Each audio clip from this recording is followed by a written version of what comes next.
While we're waiting for Edith, I'd like to ask the teams to please. I just want to confirm. Sorry, I'd like to confirm if each team is here. Do we have OG, Open Government here? Okay. Okay, Open Government is here. Is Open Opposition here?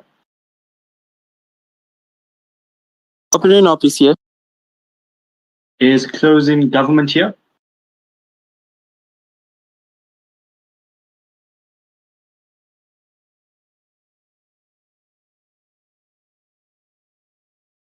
Closing Government, are you here?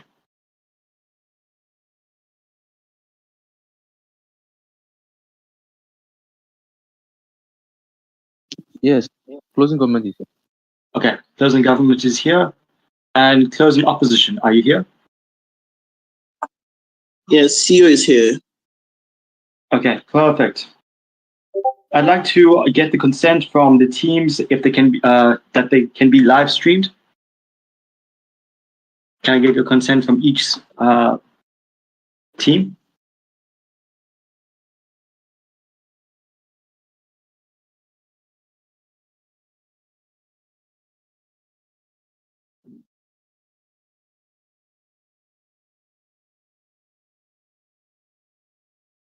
Can I ask for each team to just indicate their consent for this debate to be live streamed in the text space? While we do that, I just want to confirm, Edith, are you here?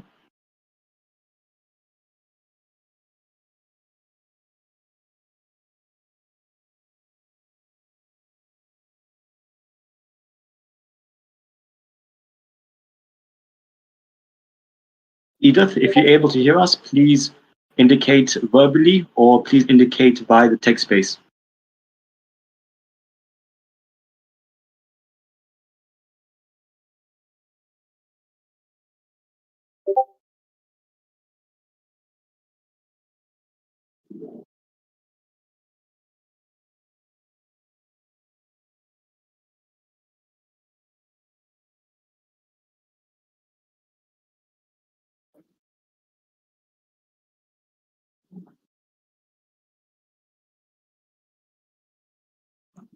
Edith, I see that you have unmuted yourself, but we still cannot hear you.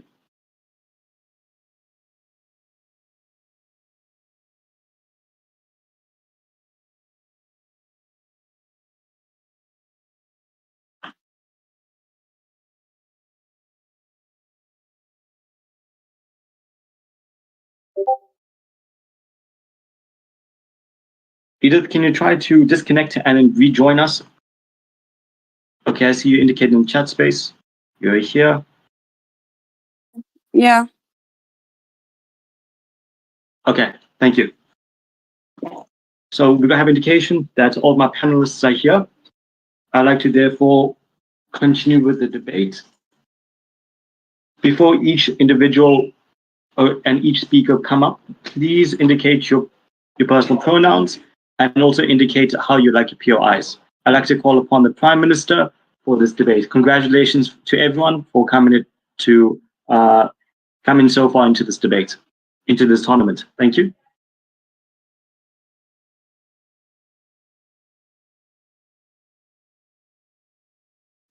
Am I audible? Hi, you are audible.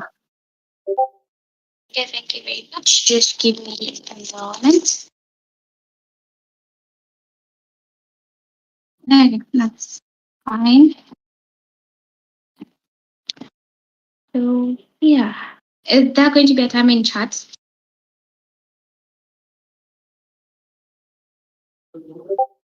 Hi, there will be. I'll indicate the timestamps. Yeah, I'll just set up my own timer just for POI purposes.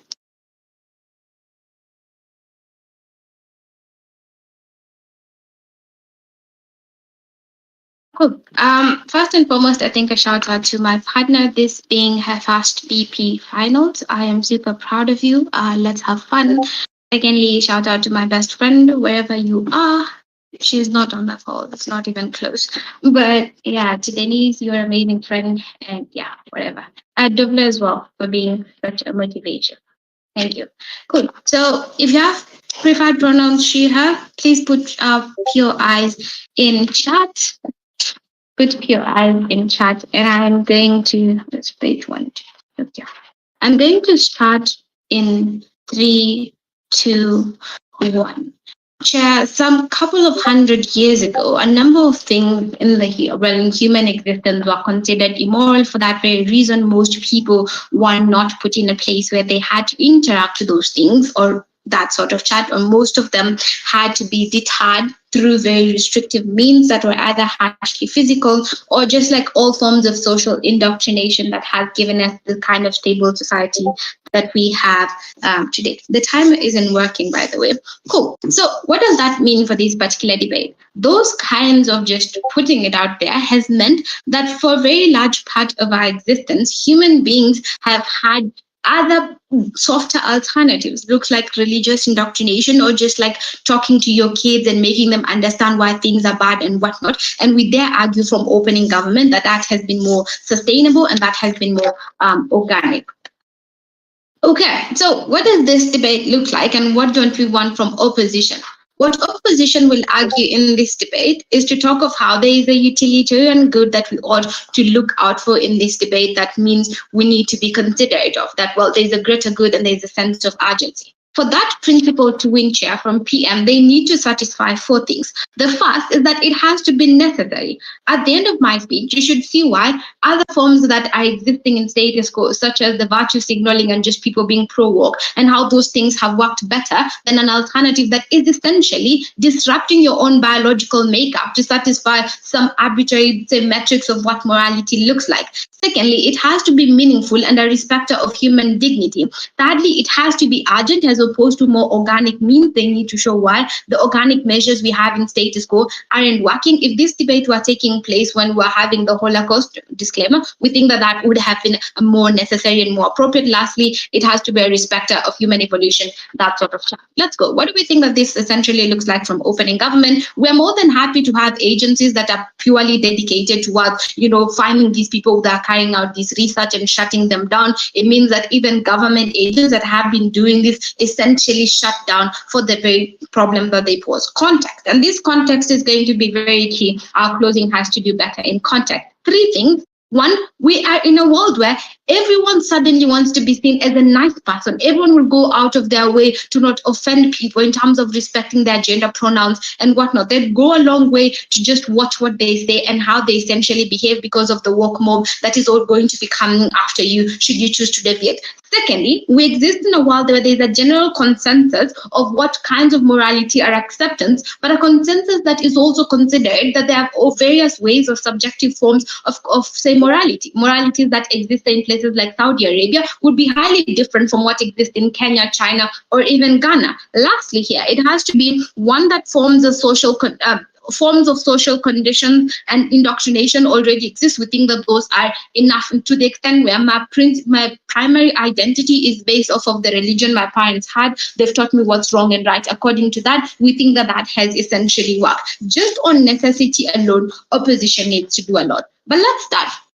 Outsourcing moral compasses and why that becomes inherently bad. Adika is going to talk to you on a more practical outcome, how you don't get any organic change and how that gets things significantly worse. I don't see a POI. I'll proceed. Cool. The first argument, why is it harmful to outsource moral compasses and say being unsustainable? There are 3 things under this. 1, these forms of chemicals exist naturally. The disturbance of any natural state of human bodies usually causes an unprecedented consequence. Because these are drugs, essentially, the moral enhancements drugs, then we think that proportionally there is a level of harm or change that exists on a human level. But beyond that practical kind of ideology, we need to see that in this that they work according to individual needs. Their natural existence is one that has been conditioned to work according to circumstances. The rise of things like situational ethics and that sort of thing, which means individuals are largely capacitated to control themselves. The second thing here is allows for growth and human character development.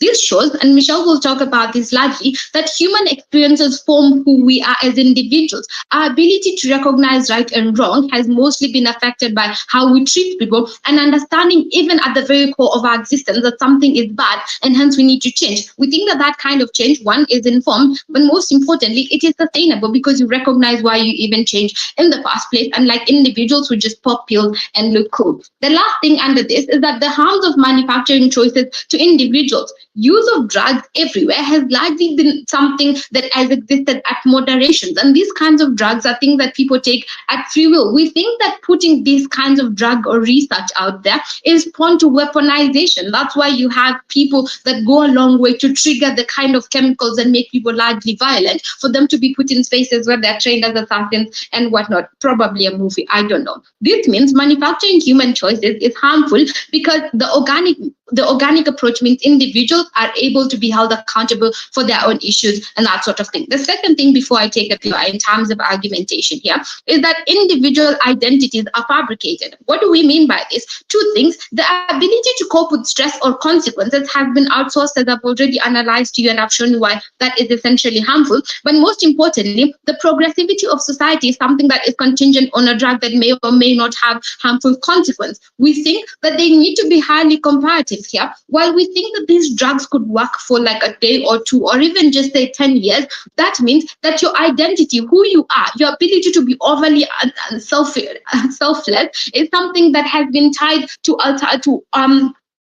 external mechanisms that are not intrinsic at any point in time. This means individuals don't confront their individual biases. Opposition may say, well, in our world, you don't even need to confront your biases on how to treat people. If you're a white cop, you don't need to be like, oh, they're black, they need reparations and we act on it. You just need to be, oh, okay, I must be nice to this person and not do it. The reason why this is inherently harmful for such groups of people that have been forever harmed is that these individuals don't get the recognition of, oh, I was harmed and I need this to be redressed. No, they're just good people who ought to say, fly with that kind of time. Why is this important? Why is it important to understand individual choices? Two things. Choices are more meaningful. I've already analyzed how you're better capacitated to deal with consequence, but most importantly, things like redress and whatnot are better questionable on our side. Secondly, if they eventually wear out, what becomes of society? The very foundation of the society that opposition is actually going to be speaking of, a world where we don't ban them, is one that is essentially tied to external mechanisms that don't necessarily work. The last argument here, I still have 15 seconds, Cap. Government responsibility and biological evolution. I still have 9 seconds. Government banning these things government has done various things to show it the respect of human rights. So biological sanctity is something that ought to be respected to the extent where social structures that are supposed to say enhance these things or promote them are already in existence and functioning.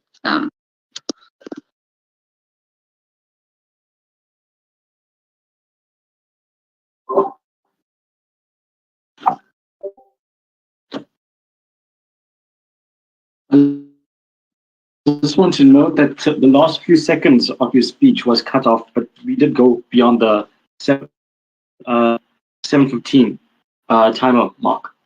So with that being said, I'd like to call upon the next speaker of the of opposition. Here.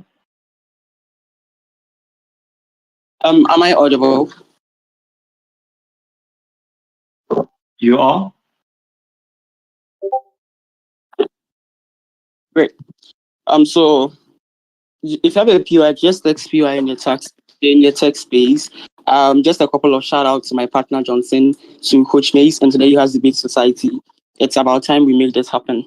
All right, so I'm going to start my speech in 3, 2, and okay, let me see. In 3, 2, 1. Notice that principles and rights exist for utilitarian benefits. At the point where we need to curb them for societal utility, we are proud to defend that. This debate exists in a specific context where humans of the 21st century are constantly moving or proven to be irrational and unethical in their ways. So, for example, refusal to wear masks during COVID-19 or follow restrictions to movements, high increase in crimes, and etc. The mitigating factor cannot be the CJS because it does not constantly work as crime rate keeps increasing. Hello, Pardon, speaker. am I still? Sorry, speaker. I didn't. Speaker, I didn't restart your speech. Could I ask you to please restart? It may be a fault on my side, maybe my connection, but I didn't register when you started your speech. Okay. Am I audible? You are? I can hear you. I think you are breaking. Is it from my end or it's from your end? I just want to be sure.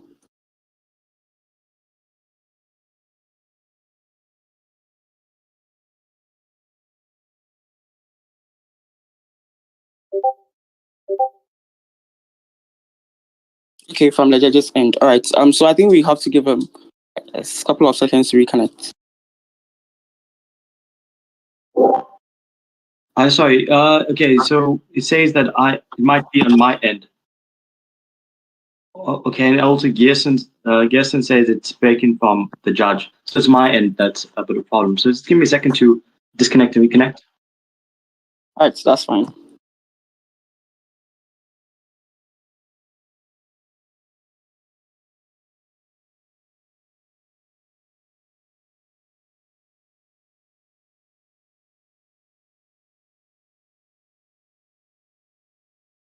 Okay, perfect. Thank you.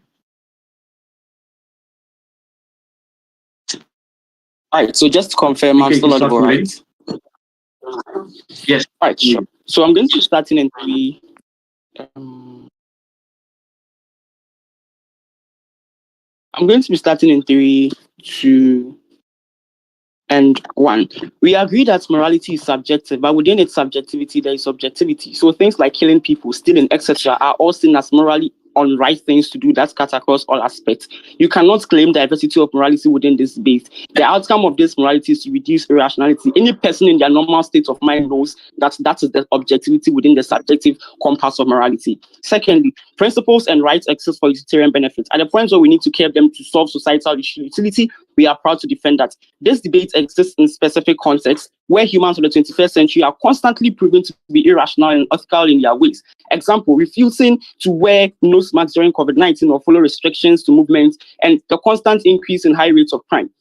The mitigating factor cannot be less trust the CJS because they have not worked as crime keeps increasing, deterrence is not effective. But secondly, religious indoctrination is not something you can claim in the 21st century. The youth of today want to be able to rationalize out their own beliefs without caring about indoctrination that comes from religion. Religion is far-fetched. A framing coming up on why research is justified and not supposed to be banned. 1, addressing ethical challenges. The world is facing several ethical challenges such as increasing global conflict, social inequality, and climatic change. Moral enhancement drugs may offer a new way to address these issues by promoting more ethical behaviors among individuals. But 2, scientific exploration. Moral enhancement drugs represent a new frontier in neuroscience and psychological research. Understanding how these drugs affect the brain and behavior can lead to a new insight of the human behavior. 3, on safety and efficacy. As with any new drug or medical intervention, it is important to thoroughly investigate the safety and efficacy of moral enhancement drugs. Research can help identify these potential side effects and the best practical outcome that we can defend. But lastly, on public interest, given the potential to impact on the moral enhancement drug on society, there's a significant public interest in this field. Research can help address the public concern and ensure that any development in this area is grounded and rooted in science. This is not different from taking paracetamol for headache. They have to do better to prove why taking paracetamol does not alter your human identity. But on accessibility, notice that we agree that in the initial stages, it might be limited, but in the long run, it will be accessible due to the economics of scale and corporations acquisition and selling of them. But notice, importantly, that usually technology that is not accessible a few times are the ones that add value to individuals' own selfish nature. For instance, plastic surgery, gender reconstruction surgery. These things are ones that are usually very, very expensive to acquire. But in instances where they provide safe environments for the world, it is one that's hugely accessible to everyone. So, for instance, drugs for COVID and vaccines, that's were particularly even accessible to developing countries. While humans have the capacity for rational thoughts, it is important to recognize that we are also emotional beings whose actions can be influenced by a range of factors. Before then, I'll take clarity from closing governments. So when you talk about the ability to reduce things like ethnic clashes, I think you don't realize that the info slide said that it reduces the pressure for you to violate things like your ethnic and personal beliefs. How does this play in your case? And that's why my first frame is important. The moral encompassment is that there is this fiat or this assumption that everyone is doing for utilitarian good, right? Because you can't say my personal identity is to kill people. People in their right states of mind don't have that identity. That is flawed. Why it is important for you to have these right for you to note that people become irrational actors. One, on cognitive biases. Our brains often take shortcuts when processing information, leading to cognitive biases that can cause us to make irrational decisions. So, for instance, confirmation biases can cause us to only seek out information that confirms our existing beliefs, while the sunk cost fallacy can cause us to continue investing time, money, and other resources in failing endeavors. But two, emotional responses. Our emotions also drive us to make irrational decisions. Fear, anger, and anxiety can cause us to act impulsively without considering the consequences, while the excitement or euphoria can lead us to take unnecessary risks. Three, on social pressures. We are social creatures who are influenced by the people around us. Conformity bias can cause us to adopt the beliefs and behaviors of those around us, even if it goes along against our own values and rational thought. Similarly, group think can cause us to overthink harmony within a group over critical decisions and rational decision making. But fourthly, unlimited, that is the social aspect of this debate. But fourthly, unlimited information. We are often forced to make decisions within incomplete information, leading to uncertainty about our irrational choices. This can be compounded by information overload or misinformation, which can be difficult to separate facts from fiction. Overall, it is important to recognize that humans are not always rational actors, that a range of factors can influence our decisions and behaviors in society. By being aware of these influences, we can work to mitigate their efforts and make them more informed and rational moral actors. But second, why is there a need to curb human irrationality with our research? One, the world has always had its share of dangers, but human irrationality can certainly exacerbate existing problems and create new ones. Here are a few examples of how irrationality affects different special areas. One, on environmental impacts, climatic change. Despite overwhelming scientific evidence, some people continue to deny the reality of climatic change and refuse to take action just because it's within their purview of their identity and their own human existence. This irrational behavior can have a dire consequence on the planet, including more frequent and severe natural disasters, rising sea levels, and food and water shortages. We all tolerate their nonsense because we say it is the identity. But second, on global pandemics, the COVID-19 pandemic has highlighted the dangers of ignoring scientific evidence and public health guidance. When people refuse to get vaccinated or wear masks or spread information because vaccination is against their religion, it is against their identity. All this irrationality is something that we are supposed to curb for utilitarian benefits. And this is the ethical impact of the debate, because at the point where you're sacrificing one particular person's identity for mass good, we are incredibly proud to defend that. But three, on the political aspect, how it affects and politically. On political instability, when people become entrenched in their political beliefs and refuse to listen to opposing views or engage in productive dialogue just because it's part of their identity, it can lead to political polarization and instability. This creates a dangerous environment where violence, conflict, and even civil war becomes more likely. But on four, on nuclear weapons, the possession and potential use of nuclear weapons is one of the most dangerous threats facing human world today. Human irrationality and miscalculation could lead to nuclear weapons that we have seen the catastrophic consequences as at now. The only reason why most of these states are constantly saying, most of these terrorists are constantly saying they are right, is because they believe this is a part of their identity. Overall, human irrationality can make the world more dangerous by exacerbating existing problems or creating new ones. It is important for individuals and society as a whole to recognize the dangers of irrational behavior and work towards promoting rational decision-making and critical thinking. This is why research is important for society as a whole to promote altruism. Because notice, and that's the PN that for closing government, which is to say that it is against their human identity. What I've been able to prove to you in my speech is that usually these things are tied to the things like religion, things like their own rationality, without considering the whole environment as a whole. So I refuse to take the vaccine because I am this type of people. I refuse to believe climatic change or climate destruction is happening because I don't think it's happening. That's what I believe in. All these personal beliefs are ones that are costing the world of huge negative repercussions. We can't allow that to happen. What our research does is to create an equal ground for moral altruism to exist. At the point where I've been able to, one, prove to you humans have the tendency to be irrational, but two, the consequences of their irrationality within society. I think I'm incredibly proud for you to defend a world where we use technology to reshape their brains. This is not different from taking para. Incredibly proud to propose for opening opposition. Here.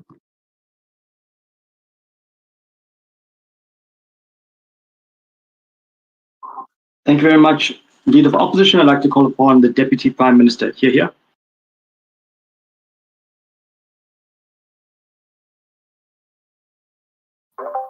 Hi, am I audible? Hi, you are? Okay. I'll shout out my partner, Becky, because she's always been there for me, and every other person that has been supportive towards me in different ways throughout my debate career, Martin, Prosper, and everyone else. Okay. I'll start my speech in a second. Okay. I'll start my speech in 3, 2, 1.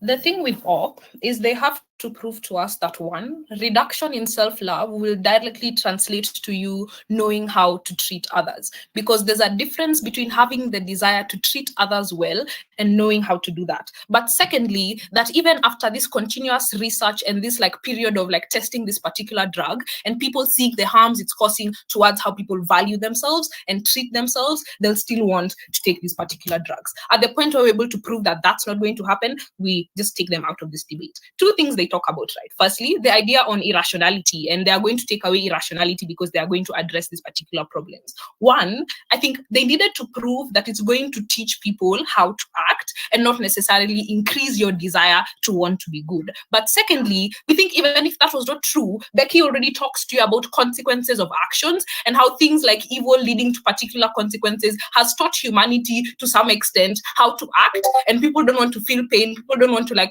be unhappy and stuff like that, and to some extent it's taught humanity how to be better. Another thing they talk about is the idea that like human beings are rushed and they're coerced by emotion, society, etc.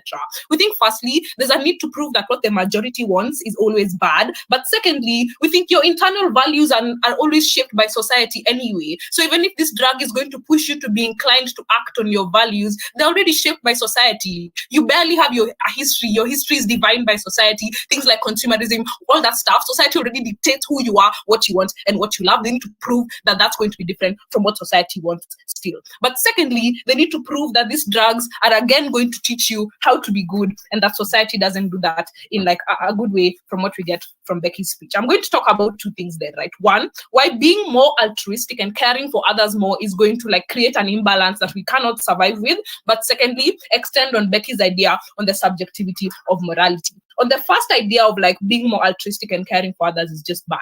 We think firstly, wanting to do this or increasing desire to do this does not directly translate to having the ability to do it. Human beings at a level in status quo exist in equilibrium. So you know that you have to love yourself, but through like aggressive social conditioning, you've also learned that you ought to love others. You've learned things like harms that you have faced and like pain and heartbreak and stuff like that have hurt you. So you don't want to extend these things to other people. This is the problem with ops world. One, it's creating the desire to be good towards other people, but it doesn't necessarily translate to knowing how to do this. We think people generally learn to be good in a couple of ways. We think one, what Becky talks to you about in terms of like evils and the harms caused by evil. So you learning from consequences of particular actions. You, for example, stealing from your mom, she beats you up or you cry and you just don't like that. But secondly, you want to pursue happiness. So as a result of this, you extend this to the rest of humanity. So if it's something that you want, you believe it's something the rest of humanity will want. But thirdly, we think through like things like social conditioning. So through like Bible classes, through family lessons, etc. These are the sorts of things that enable you to learn how to treat others well. A lot of this is largely going to be reduced because ops world creates a narrative that there's no issue with morality, so we don't need to look towards all these other alternatives. A couple of reasons why that's probably going to be true. We think one, there's a general appeal to science that exists within society, so they're just going to assume that suddenly this like solution has taken away all issues with morality. They're probably not going to look towards things like Bible classes, and you don't learn to love yourself, so you don't understand how to treat others and how to love others equally. We think OO's world also creates a situation where you cannot learn from consequences of harms. And I think Becky talks to you about how sustainable that is because of like you feel pain, you don't want others to feel pain, and that's how you learn how to treat others. But secondly, your self-love is like drastically reduced, so you're probably not going to learn how to like treat others and like just be better towards other people through the pain that you feel as an individual. But secondly, ops world also has the burden to prove that people are going to take these drugs continuously, and even from the onset, that after the trial phase, people are going to look towards taking these drugs. The reason why they are largely probably not going to do that is because of the inherent need you have to protect yourself. So if you're seeing people go through this trial phase, and as a result, they just like don't care about themselves, they're probably progressing worse because you've disrupted the equilibrium that exists within human beings, and they're not prioritizing themselves and their wants. They need to prove to us that it's likely people are going to want to go down that path continuously, and it's likely the rest of society is going to see that as a good thing and want to pursue that, especially considering human beings want to protect themselves. This is particularly bad because all the other forms of social engineering are likely going to be left in society, because people are going to believe that this drug is suddenly creating like humanity that's inherently moral, so we don't need to go through these other particular things, and we think that's problematic. I'll text you. That human beings could walk whenever they want to go to places did not prevent the creation of bicycles. That we had bicycles and we could transport ourselves to places did not inhibit the desire to create cars. I mean, human evolution is progressive, and that's when we need science. You can never win on necessity in today's debate. I think if there's any world that's ensuring humanity is evolving, we get it from Becky's speech, and we get it from the idea she talks to you in terms of like consequences leading to you acting a particular way. If we're able to prove that humanity can progress like that and it's more organic and sustainable as compared to your world where you're probably increasing desire but you aren't teaching people how to act, we think that's much better evolution. Second, on the argument of subjectivity of morality, we think ops world would require morality to be objective. So it would require that you give people these drugs and they suddenly know what to do. But we think Becky talks to you about how morality is not like black and white. We think there's gray areas that exist within morality. Things like, for example, you like a Saudi woman and like a US woman prioritizing different things and probably considering different things moral. We think the comparative in our world is social engineering. And the unique thing that social engineering does is, first of all, it teaches you this subjectivity. But secondly, it teaches you how to learn how to exist within this subjectivity. So for example, if you're going to like move from the US to Saudi, you know how to treat those people, you know how to respect what they value and stuff like that. And we think that's very okay because that's how that particular society lives and that's how they've historically lived and survived and that's what they value. At the point where you're going to create a conflict between your personal values and, you know, this drug is pushing you towards wanting to, you know, forward your values or impose your values on other people, it's going to create levels of conflict within society. People won't learn how to exist with others and with others' differences. And we think that's bad because human beings are different. Human beings like value different things and society value different things. Proud to propose.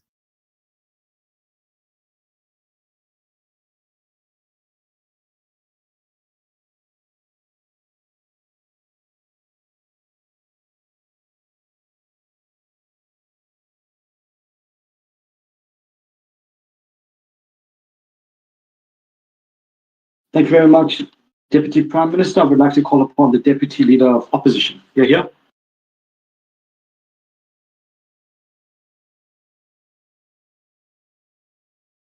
Am I audible?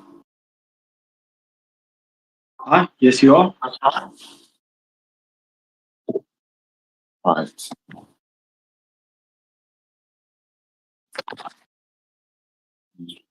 Need to make my documents. All right. So, a couple of shout outs. My partner has been amazing. Archimedes, thank you very much. I hope we win this because we really suffer. And to everyone, Coach Mays, you have the society, thank you for your support. Kelvin especially. So, starting my speech in 3, 2, 1. Let's engage the worst case on our side, right? Let's assume that other people who use this control us. Why is this too good? It means that it can never lead us into anything bad anyways, because InfoSlide clearly states that these things can just enhance you to be altruistic and cool. Nothing violent was stated in the InfoSlide. It means worst case, there is no irreparable harm on that side, and so they lose. Secondly, for all these harms to accrue, it means that they should have got to a point where this becomes very accessible to all. It means others also have the chance to mutually control you. If you're controlling others, so at best, there's mutually assured destruction. Nothing they prove makes sense in their debate. But the problem with OO is that they assume that individuals have absolute agency and they totally control their preferences and actions, and that's a lie. That's why my extension will start from and kick them out. More engagements to your case. They bring this weird metric that say, it's like every change has to be organic. Archimedes tells you that if you take paracetamol, even if you take antipsychotics, they are not organic. Plastic surgeries are not organic, but we accept them in status quo. And so your metric in of itself really doesn't make sense that everything has to be organic for we to accept it. It really doesn't make sense. The way up in the debate is even simple, even before my extension. Archimedes is able to prove to you how we get state and global sustainability by collective altruism. You need to sustain the state to get all those self-love and everything, because the state that's able to create an environment to maximize those self-agencies, blah, blah, blah. It means that at best, whatever we prove and whatever the GAF team prove is contingent on our principle and our outcomes happening. That's why we win the debate even before we weigh up, right? But then all it says, we didn't prove that people will most likely like buy into it. If you buy into their logic, then all their harms will not work, because also they never prove why people will work into it. So every harm they preach in of itself does not accrue. It means that they have no like right, or they have no basis in of itself to ban something that people are not opting into it, that is not causing the harms that you say. And so at best, no one's able to prove that people opt into it. And so you have no like say that I'm going to ban it. It means that your word is like useless, right? Let's do the setup and the engagement and show you why we win the debate. First of all, we think human existence itself is a total model of a plethora of uncertainties that even stems from the basic parthenogenesis of the human society. This is simply evident by how humans do not consent to this world, and they are born out of uncertainty and also born into uncertainty, where allocation into world, poverty, or even moral compasses is controlled by a highly randomized lottery of birth. As if this is not enough, it is also filled with a whole lot of uncertainties that are evident in the lives of humans, as they cannot know or predict their future and have to perpetually subjugate themselves to this double form of torture that they did not consent to in every day. This is a huge double jeopardy, and that's why the 21st century human has always sought to counteract this. The 21st century human has constantly gravitated from the primitive idea of allowing uncertainties from controlling their lives to a world where they can now control the extent of uncertainties and randomization that exists. This is why there has been things like plastic surgery and plastic surgery, gender reassignment, gene editing, and all, to limit the extent of randomization that exists within their life. More so, these things are becoming very normative and self-proselytizing narrative in the 21st century, which means that it is normalized and very easier for people to opt into it. The setup already answers all of OG's metric about necessity, meaningful, and respect for human dignity, blah, blah, blah. This is the first extension, the philosophical reasoning, and why we think it's bad. We think nature cheats humanity. Given that we do not consent to be born, where to be born, different IQ levels, etc., it means that the vast majority of our lives are predetermined. This means that our true identities are something we do not have control over, and hence our agency is limited. What the proceeds of this moral research does is that it gives you foresight to control the inflammability of the moral compass of human. Why is this good? Because the idea of human existence itself is premised on self-actualization, and self-actualization is premised on you maximizing your preferences to gain utility. Inherent in the idea of utilitarianism is for individuals to maximize pleasure and reduce pain. Owing to the huge uncertainties and randomization in terms of morality, humans always use themselves as experiments, and there's a less chance for them to reduce and maximize pleasure or pain within that instance. But secondly, the mere fear, terror, fright, and dilemma that comes from always pondering and thinking what is the right moral compass and what moral compass I have to fit in means a lot of these people are in perpetual dilemma. In a world where you have something to control and tune yourself to the acceptable moral compass within society, even if morality is subjective, it means that we are able to counteract all these uncertainties, and we are able to match our preferences in terms of morality to what we actually have on the ground. It means we maximize our human agency.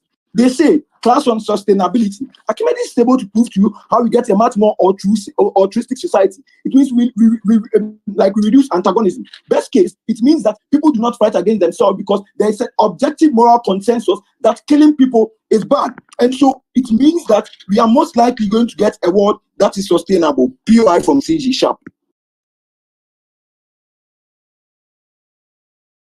Yeah, clarification. The motion presumes that this technology or this drug enhancement is controlled by individual states. We think that is a problem. Yeah. That's the point. We prove that worst case they can never use it for anything bad. But insofar as these things are scientific researches, we think these things comes with patents and all those stuff that people can franchise. But thirdly, over time, right? These things, these people are capitalists. It means that they most likely benefit from economies of scale, and so a lot of people get access to most of these things. I don't know if developed countries are getting it. I don't know why developing countries cannot get it. There's a master formula for paracetamol, but Africans can also produce paracetamol here when they get it. It's unclear why it's a certain form of people that are able to get it. You don't prove that. You can't win the debate on that. Second extension on general utilities. In a world where, because the moral compass is decreasing, things like reparation, other countries feel like they shouldn't do it. And notice, things like reparation, things like altruism, things like philanthropy, all those stuff is based on a moral compass where people see that suffering of itself is something that's bad and they have to be altruistic. In a world where even if you're going to manipulate these people, 8 minutes, you can't hear it. Please watch my time. You were audible. What was the last thing you heard, please? They are typing in the text space that they can't hear. So I was able to hear. Edith, what is the last thing you couldn't hear? What is? You do hear my answer to the POI from CG? Yes. Okay, Edith is good now. I think you can continue. Okay, so I'm in my 6 minutes. Yes, I'm good. It was just network. I'm fine. All right, so I'm in my 6 minutes. Continuing So with you. I'll tell you the exact time I have with me. That's 6 minutes and 34. So did you hear my case on reparation and philanthropy, where most of these things are based on a moral compass and they being able to identify altruistic abilities and all those stuff? Yes, all of us were able to. All right, so continuing in 3, 2, 1. Insofar as these things are based on people being able to rationalize their moral compass, then there is a need, insofar as there is a decrease in the willingness of most of these people to do this. Even if you are going to manipulate them, we think that it's legitimate to do that. Insofar as they cause a lot of injustice to people and they do not feel remorseful enough, we think it's able to control them to let them feel remorseful. If it means that we erode their human agency for justice to do that, that's why we erode the human agency of prisoners all the time and incapacitate them, insofar as there's a justice that ought to be done. This debate needs to be weighed like solidly. The team that's able to principally prove to you that regardless of impact, this is something that we have to do. But then even in impact, we are able to prove to you that these things accrue a lot of benefits for the larger majority of society. You need state sustainability to get every single thing these guys preach, and global sustainability to create the environment for you to even love yourself, which means that everything they prove is contingent on our principle and our impact. Proudly from CEO, from OO.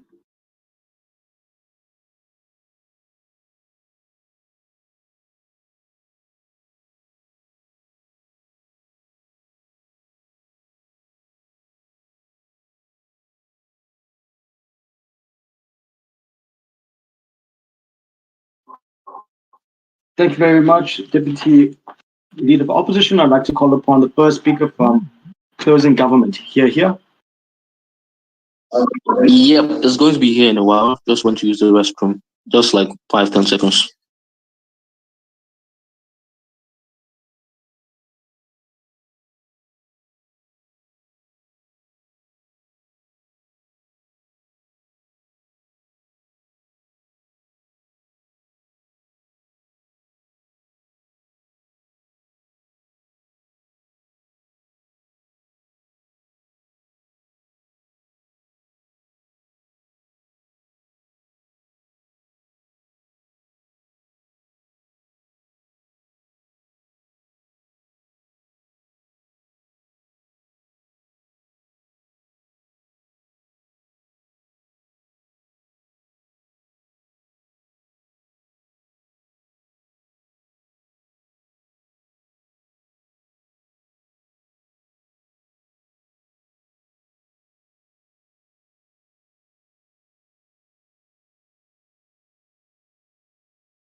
So hi everyone. Sorry, I had to use the bathroom. Am I clearly audible?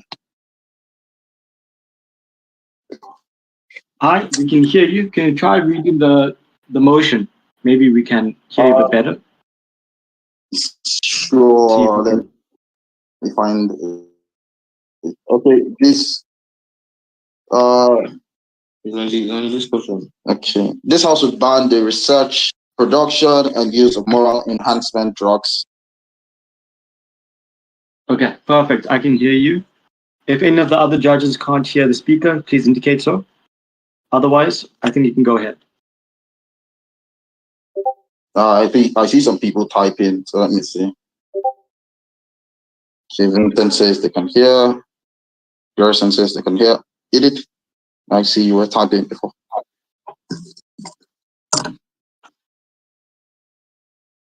Okay, I don't think that anyone has any problems, so I'm just going to continue. So, hi everyone. This speech is dedicated to the University of Ilorin Debate Club. So yeah, let's go.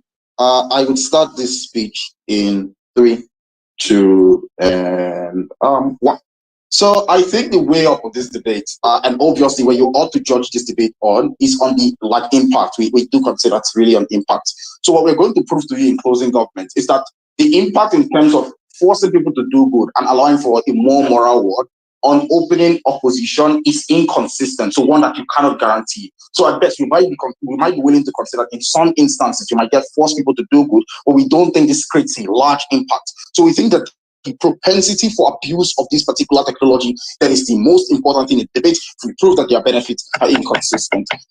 4 things in framing. 1, you have self-awareness that you use this particular drug. So it's just like steroids, for example. So like if I decide to like maybe enhance my muscles, I know that's different when I go to the gym and then do push-ups and then get like muscles overall. Which means that I know that this is not by my own action. Hence, there is no actualization from that process of doing good. The second thing is that the usage of these enhancement drugs require you to do this consistently. We do think the problem that exists here is that at any point when you don't when you are not able to use this drug, if for any reason I skip my dosage, I have to revert back to that terrible and like inhuman person I was before. That's something that they have to defend, which is that the impact is extremely terrible and worse off when people fall off the wagon. But the next thing here is that this policy on their like this technology on their side needs state control. So you need states to be able to distribute this to create access. I think the response that they try to say that all developing countries have access is inconsistent because if they are patents and it's difficult for people to have access, obviously their impact on long term,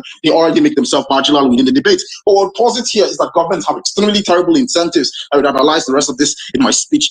The next thing is that they have to know that not everybody uses this drug. So given that they already consider there is a problem of access and we can't force people to use this. Like obviously if you want to use this, you have to make a choice to use this. It means that there's there are 2 instances of this impact here. 1, extremely rich people don't want to use this drug. Obviously there's no incentive for them to use this particular drug because like I'm already rich. The only way that forces people to use this drug is if it validates their own self-interest. Secondly, there's no actualization, so there's no reason for you to use this drug. But positives of the individuals who have to use this drug are people that exist within the lower class of society that are forced to use this because they don't have access to capital to resist the media propaganda that forces you to use this drug on their side. So given that they don't prove that people have an incentive to use this drug, opening opposition is already losing this debate because they don't have impact. So let's go to an extension. 3 things I'm going to talk about here. 1, why you don't get individual happiness on their side of the house. Then I'm going to explain why there's a propensity for abuse. And lastly, try to discuss like broadly what impact within the debate looks like. I think the first thing is that the way in which individuals are able to derive happiness from doing actions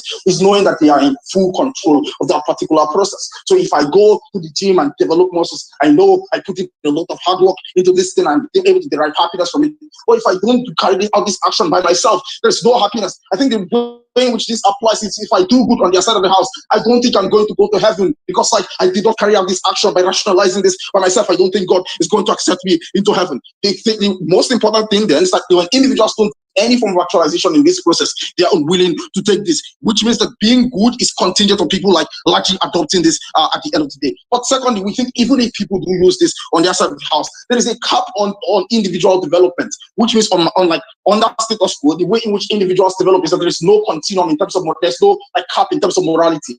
Their side forces people to adopt the moral standards that already exist without any need to self-improve, which means that there's no cap on doing good on my side, on our side of the house, because if I do good to one people, I want to do it to 2 more people because it gives me more actualization, which means that we posit that when individuals do good from our side of the house, it's more meaningful and they want to do more good. So we think that it's not enough on their side of the house, the amount of good that people do because we think that it's possible on our side of the house that people who do good are able to get past that, which means conclusively there is no actualization for individuals who do this. Why is this argument important? Not that individuals have a higher moral obligation to yourself, because one, you're in constant interaction with yourself, or like over time as much as more than you have interactions with other people. Why is this important? Because at the point in time when you don't find meaning to this action, you see your life as meaningless. When you see that all of the good that you do, you're not able to rationalize, you're in control of this action. It doesn't make any sense to you. You think at that point individuals are at a loss in their lives that they live. Why then is there a propensity for abuse? Not that there are two incentives that government have. Even the most democratic of states like the United States have incentive for state to pass propaganda across to individuals in order to control or shape individual moral behavior. Because we agree that we live within a utilitarian world. The calculus of utilitarianism is on the basis of 51% of the people think that this thing is good, 49% of those people don't think it's good. They can go to hell, which is why LGBTQ plus individuals are severely, to a very large extent, LGBTQ plus individuals are pushed out or locked out of access to resources, and people think maybe this might be good because the calculus of utility is that we should do good to the most amount of people. We think hence this reduces your ability for you to create any form of accountability on government, because we do think that not having empathy might be a good thing, because individuals are able to say, no, governmental structures are terrible, we want to collapse those governmental structures. We think on their side of the house there is a static nature of morality, when things like slavery was moral to do in the past. To do past that, this morality enhancement drug forces people to believe that this is the right thing, this is the right norm to believe. Things like abuse on women have existed in the past. This forces people to believe that this is the norm. Things like minority abuse that exists on the status quo, or might exist in different countries that are not as progressive as the United States, is what is going to be propagated on the other side of the house. But also we think that the state uses this to control the behavior of individuals on the other side of the house. Before I go, I will take one POI from opening opposition. So this is the point, right? If you claim that this is not going to be accessible, and it means all your harms are also not going to happen insofar as people do not have access to the thing. It means there is no necessity. Sure. I think about this thing. Keep quiet, Daziel. So if people don't have access to it, then you don't have impact, then the debates are the loss, which means that the most important thing is that government is able to force on people to use this. People that they're able to force to use this are people who can create accountability for government. Then we already win the debate by proving that, given that your benefits also are speculative, you concede to in that POI. But secondly, there's no accountability for action here, because you can't punish people when they fall off the wagon on their side. So if I was taking this drug and then I missed my dosage and I do something bad, you can't punish me, because obviously I just missed the dosage. It was inaccessible to me at that particular point in time. There's no accountability. Secondly, you allow people to destroy, you allow people dead to maybe not be able to react against the state. There's no accountability, and the state is able to weaponize this. This is the most important thing within the debate. The impact on the outside of the house is that there is more violence, because people who cannot access this ostracized from society, or people who say we don't want to take this ostracized from society on the outside of the house, these people are much more likely to act in extreme and violent ways. But secondly, note that if I use this drug and then I don't derive actualization, and other people within society don't also use this drug, there is a bias that exists when this drug harms me, when I skip my dosage and I act in a violent manner. There's a way in which other people within society see this drug as side effect, which means on the outside of the house there's no incentive, which means people receive more into violence. We think that given that you are not able to stop the harms that exist, we, from closing government, provides you a continuum and a more consistent way in which people are able to develop morality and prevent the state from abusing this. We are remarkably happy to propose.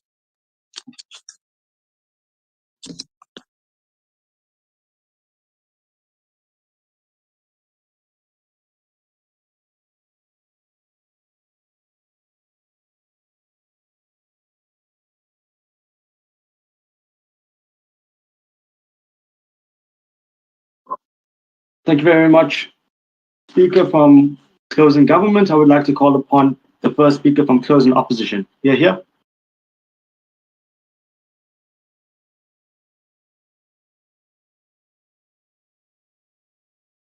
Hello, am I audible? Yes, you Hello, are. am I audible? Yes, please. Okay, sure. Thank you to everyone. It has been a wonderful tournament. I think the judging, the motions, and the debates has been cool so far. And Coach May, sorry for my opening statement. I know I decided not to do this.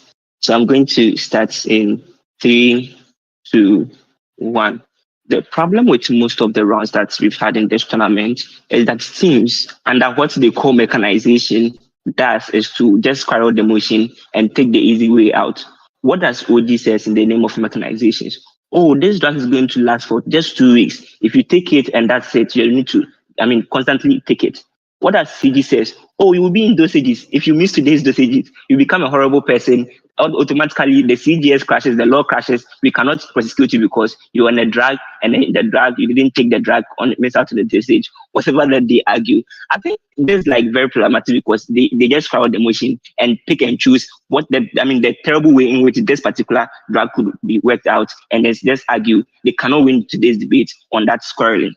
But several reasons why you cannot also buy that. One, neither of them prove that is how likely it's going to be. CGS has said that it's going to be in dosages. They don't prove that it's going to be in dosages or that's how the drug is going to be developed. OG also has said that it's going to last 2 weeks, 1 month, and you have to make it again. They don't prove that, whether that's the likely way that is going to happen. I think the second response is the reason why they wouldn't be able to prove that, even if the web tries to do it, is that these things are determined by the chemical composition of drugs. So the chemical composition, the chemical makeups, and the structures determine whether it will how it will last and how people are supposed to take it in. Given that none of these things are none of us in this debate probably chemistry students, and so we don't have access to it. But even if you are a chemistry student, we don't have access to the research. We cannot say that, well, this is CH3 plus CHO, and so it means that you have to take it in 2 days or in 3 days' time. If you miss a dosage, then everything collapses. So they cannot prove this. You cannot buy assertions and make them win. The third response is that, some drugs and the effects they have can be lifelong. This looks like vaccines like yellow fever vaccine,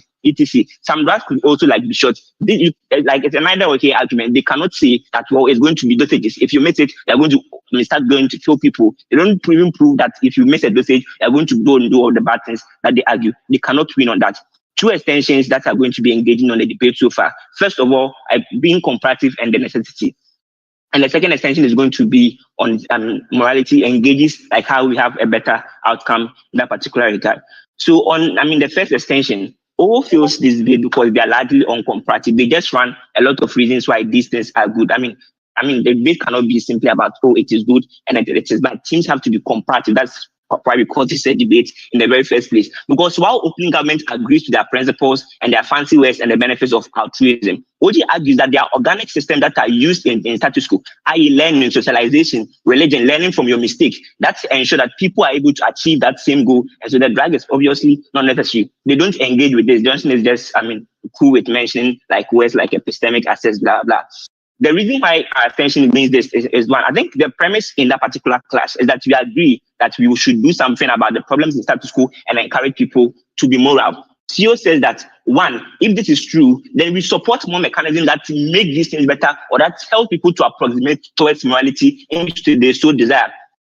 This is true because, one, not everyone has access to education. And so obviously the impact that we can get from education and socialization, etc., is something that cannot reach everybody. The response that is probably thinking about, but even Africa, it's terrible. But we are getting more grants. People are getting educated.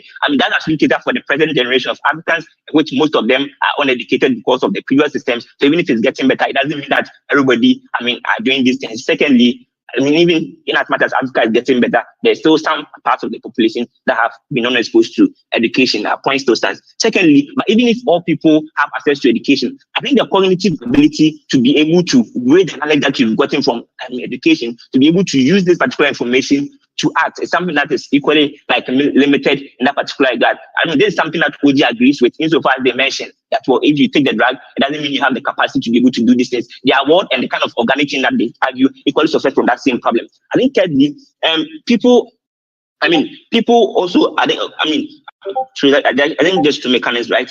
The extra mechanism of the drug which we provide from closing opposition fills in these particular gaps insofar as the process of human evolution has always been to get multiple ways to achieve things that we all agree to be common good. That's why my POS was important, because when people could walk, they didn't say that, well, we don't need bicycles. When we had bicycles, we never said that, we don't need cars. When we had cars, we never said that's enough. We are able to move to places, so we don't need aeroplanes. So that particular thing is one consistent to human evolution. We prove that from our side. But secondly, we prove that there is more accessibility insofar as people still have access to the education, etc., the education that is in status quo, but then other people also have the ability to be able to use the drugs in that particular drug. Why does this make us win the debate? one, on accessibility issues, we proved to you that there's no accessibility to getting access to morality. I mean, CG just said that, well, I mean, the rich are going to not do this. They don't provide the rich people do not want to be good in the first place. They just assume that every rich person, including all the philanthropists that are probably like benefited as rich people like Mace want to be good. So Mace would probably want to also like go and take this particular drug. It's unclear why rich people will not go and take this drug and leave it for the poor. That particular drug. Everybody wants to be moral, so people are going to take that drug. This means that for as much as you can access, maybe you can access religious indoctrination to be moral, you can access education, you can access the drug, use these things to be able to be, I mean, the drug. They have to engage by having more access to things that will make people more moral. It's a bad thing. We win on accessibility, we win to this bit. Then the second extension, before that, OGPY. OG. Note that when you actually influence the basic foundation makeup, which is the chemical makeup of any individual, you influence their individual identities at primary levels. Alternative forms of indoctrination are not long-term. People can grow out of them and their character develops. Why is that something you don't want? The point here is that, I mean, it's not even setting on your side that you are going to go to school and you are standing like you have the ability to do all the good things that you talk about. It's more certain on our side in that particular that when you use those drugs. But secondly, I mean, people use drugs to do a lot of things in status quo. It's really unclear how specifically they cannot use drugs to enhance their morality if they so desire to. The second extension, which clashes with CG, they say that, oh, morality is terrible. States can use these things to cause bad things. When there's a hierarchy of morality, I think it is moral for you to call your government into question. And a lot of people believe in the principle of accountability as a higher morality. And so if this debate says that people should enhance their morality, it's unclear how this particular thing is going to exclude people that think that accountability is also a moral good, that people should question their government. This means that they cannot run away into this debate by simply saying that, well, government is going to use these things to make everybody like very, very submissive. Morality equally encompasses being accountable, voting for the right leaders, and ensuring that political figures do not use their power and the state principle and the state and principle of force to be able to exert itself over you to the detriment of minorities in that particular regard. Advocating for minorities is also moral. Given that there are a lot of things that can concede morality, and all of these things are self-checking themselves. In the fact, probably it's immoral to, I mean, go hungry. It's also like moral to equally give people particular food. That this particular thing checks itself and makes up for all the things that CG proves to you. Proudly closing the position.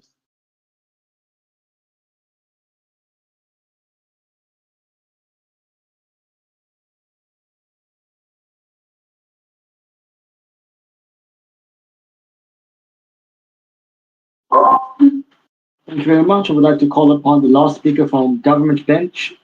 That is closing. That's the government work. Yeah. All right. Hi everybody. Trey, can you confirm you can hear me clearly? We can hear you. All right, beautiful. Hi guys, my name is Farhan, and I'll be the government whip. POI is exclusive in the chat. If you have a POI, put it in the chat. Don't mute yourself for any reason. I'll most likely take one from open opposition. Yeah, so shout out basically just like my partner. This speech is dedicated to this speech, and this win by God grace is dedicated to University of Ilorin Debate Club. Many of the individuals that are present here, many of the people who are part of the club are present here, and they are going to be the faces and the names you are going to be hearing very soon in this space, most likely international space. So cheers to our progress in anticipation. Right. So yeah, so I'm going to start my speech now.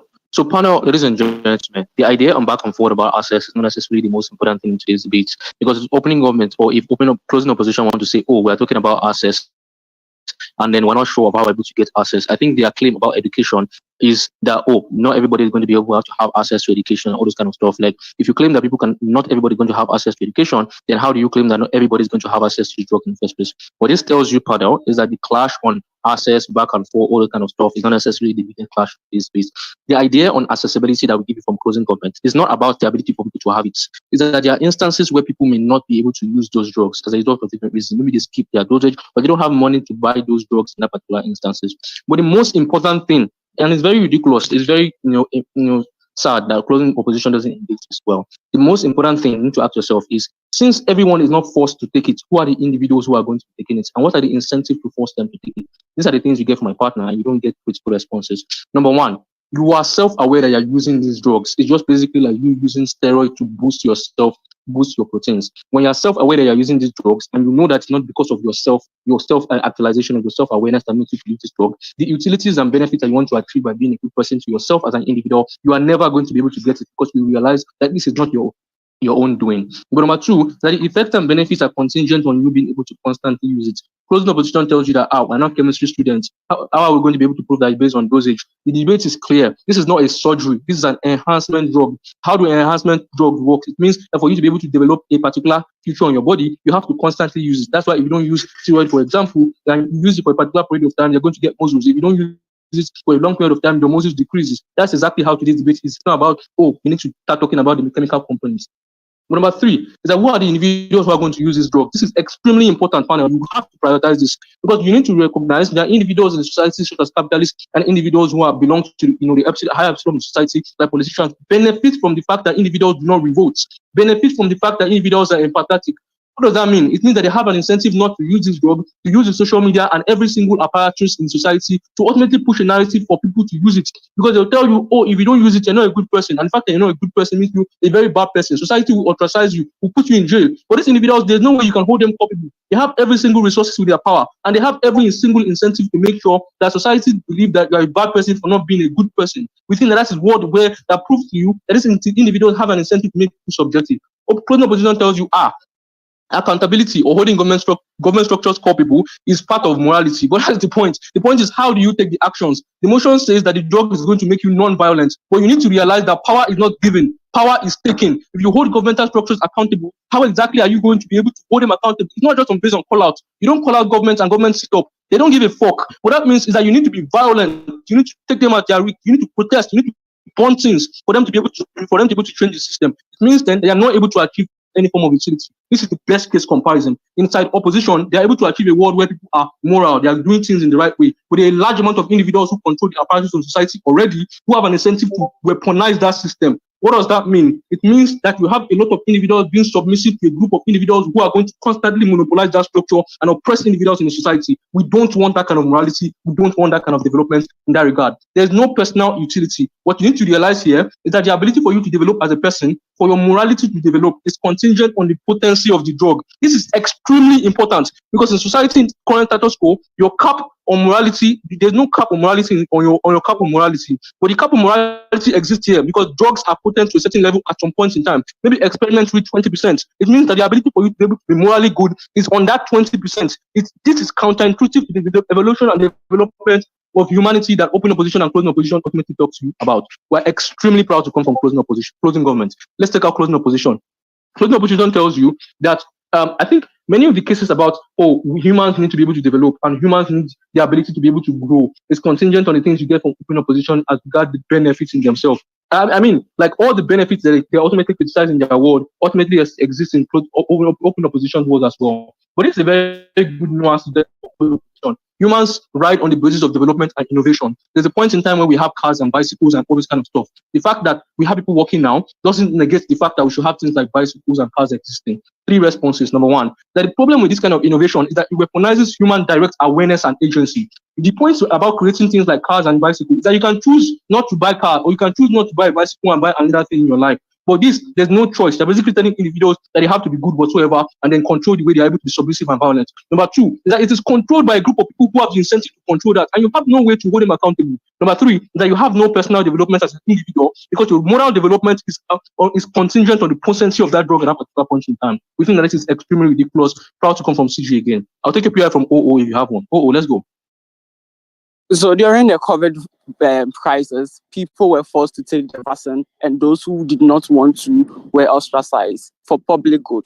Why has this not led to all the impacts that you are assuming magically that's a beautiful PI, because that's exactly what's going to happen in your world. But who is going to ostracize the rich person? Who is going to ostracize the government? Nobody. Even if you do ostracize them, they don't give a shit, because they don't care about your ostracization. That's exactly what we're trying to see from closing government. The individuals who don't have the capacity will be ostracized, but the individuals who want to not take it, like the rich people who control the narratives, don't give a shit about your ostracization, and they'll constantly monopolize the structure. That's extremely bad. Open opposition tells you that this is similar to taking paracetamol. That's wrong. Paracetamol returns you to your original state. We're not born with we're not born with a headache. But then you have a headache at a point in time, you take paracetamol to return you back. This one doesn't return you back to your original state, it changes you automatically. But this is the idea.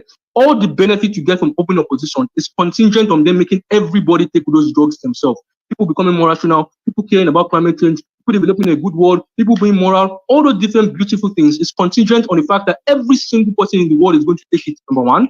But number two, is contingent on the fact that people are going to, nobody is going to realize that they took this drug, they're just going to automatically change in themselves. We prove to you that the self-awareness that you realize that this is not something this is not you, that you particularly took it as a result of something is one that is extremely ridiculous and not going to achieve any sort of self-utility. It means that you're going to recede over time. Your interest get lost in that particular, you just see the particular thing manifesting. This is manifestation of the drug, but you don't have no interest. You have no cognitive interest in manifestation of that particular character. But number two is that a lot of individuals who control the system have an incentive to control the system to make you submissive. They don't give a shit about you. And the ability for you to be able to achieve the development in the world is contingent on you violating them, revolting against them. Even if you're able to call them out through things like peaceful protests, that doesn't work. The society will be stagnant. Open opposition and closed opposition can never achieve that benefit. Proud to come from CV.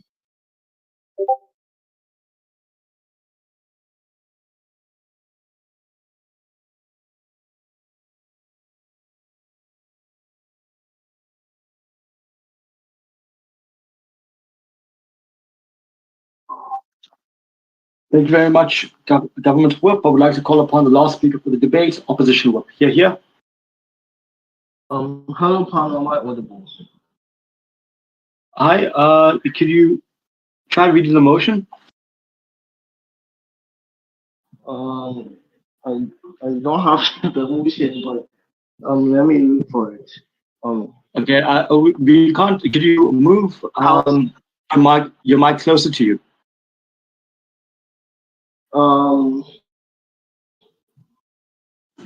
This house would ban the what's it even? Okay, it's fine. I think I can hear you a lot better now. You can continue. Okay, sure. All right. So,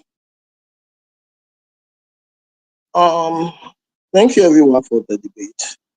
3, 2, 1. So, this is what we need to know what in this debate.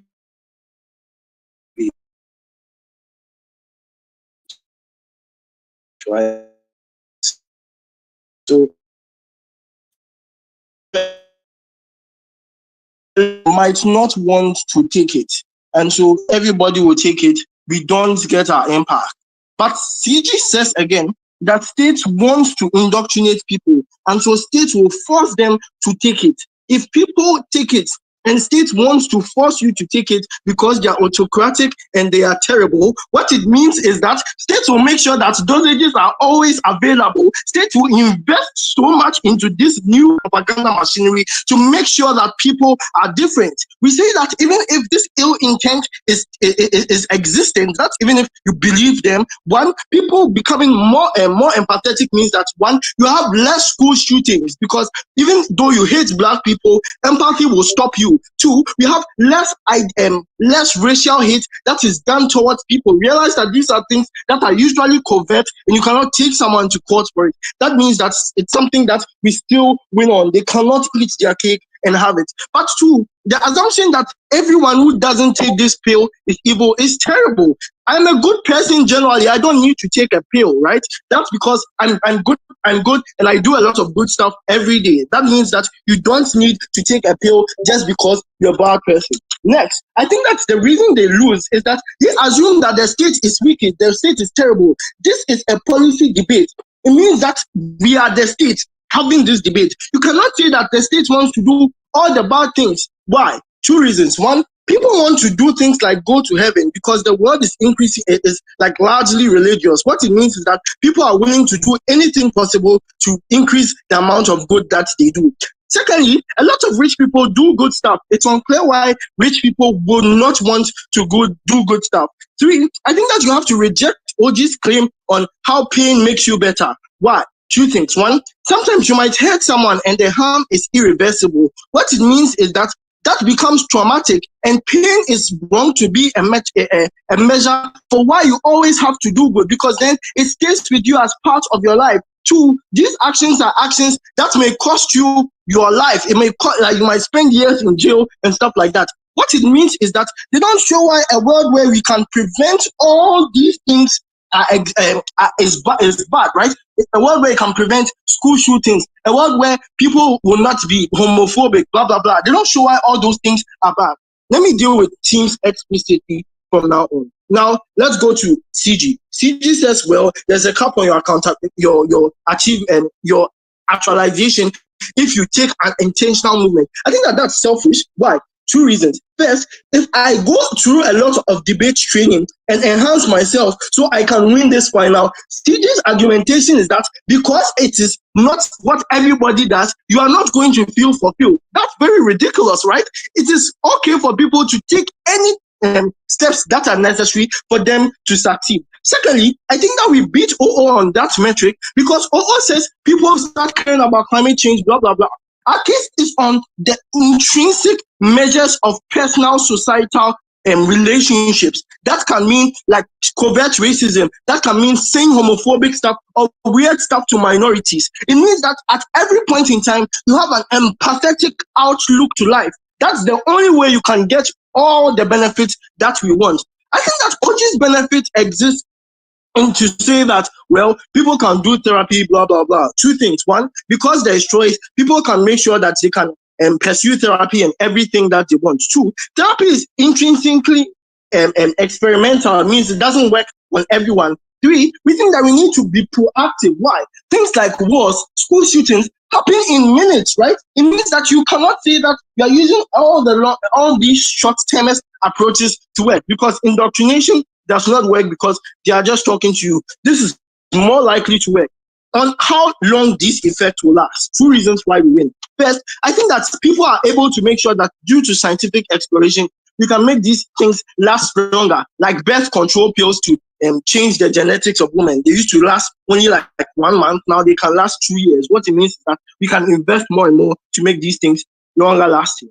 Why is it that we win these debates? Before that, let me take OG. There's a need to prove that people will forgo basic levels of self-protection and take these drugs to be more altruistic than usual. And even in that instance, the desire to be good translates to knowing how to do that if you can't even treat yourself well. I think that your case is very terrible because what the hell is desire to be good but not knowing how to be good? Two things. If you desire to be good, I know that I can give $1 but to someone to like help them survive. But your case already talks about the fact that people have been indoctrinated a lot, which means that people already have a fair idea of what is moral and immoral. They know how to be good. They know what is good and they know what is bad. This just increases their desires to do all the things that they thought should be good. Why is our case better? One, we eliminate moral dilemmas that people face each and every day of their lives. Secondly, Kojo shows you how we increase state relations to citizens. Why? Because the reason states are oppressive, the reason you have lots of poverty, the reason you have states mining and people paying people poor wages, the reason you have racism in WUDC is because people are not empathetic. What it means is this. One, there is no analysis that anybody gives to prove that people don't want to be good. There are people that have like bad upbringing, that are struggling with years of therapy. They still don't get this. Why is it that everybody on Gov tries to oppose a means for these people to once and for all solve these problems? The fact that someone is bad or does bad things doesn't mean that they want to be bad. Two, we say that we win because the consequences of doing good are not just internal. So you are only a sadist if you do good to feel good about yourself, like CG says. You can do good because it helps make someone's life better. You can do good and be seen, like it means that even if you don't feel fulfilled about doing good as a rich person, other people see you, they respect you, they might vote for you to become president, which means that the good that we do, even if it doesn't give internal satisfaction, we say that the societal connotation that people have one that is positive. Vote for CEO in today's debate because we give you the most realistic micro impact and a way to solve most of the existential problems that we are facing as a human race. Proud to you.